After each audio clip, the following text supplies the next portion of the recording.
ப்ரெக்னன்சியில் photo ஷூட்லாம் பண்ணலாம் அப்படின்னு சொல்லிட்டு நிறையா பிளான் வந்து வச்சுருந்தேன். ஆனால் நான் நினச்ச மாதிரி எதுவும் நடக்கலை. இருந்தாலும் வீட்டிலேயே குட்டியாக பிளான் பண்ணிக்கிட்டோம். தங்கச்சி தான் மேக்கப் போட்டு விட்டாங்க. நானும் சைட் பை சைட் நானும் போட்டுட்ருந்தேன். ஸோ 2 பேரும் சேர்ந்து மேக்கப் போட்டோம்.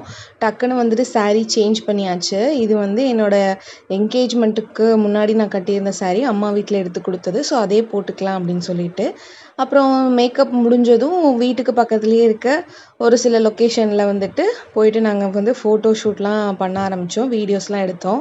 எனக்கு ஆக்சுவலி நிறையா வீடியோஸ் எடுக்கணும் அந்த மாதிரி நிறையா பிளான் இருந்தது. பட் ஆனால் என்னோடய பாடி கண்டிஷன் வந்து ஒத்துழைக்காததுனால நான் வந்து சரி நம்ம வீட்டிலேயே சிம்பிளாக எடுத்துப்போம் அப்படின்னு சொல்லிட்டு வந்து சிம்பிளாக பண்ணது. ஏன்னா வெயில் வந்து ரொம்ப ஓவராக இருந்தது.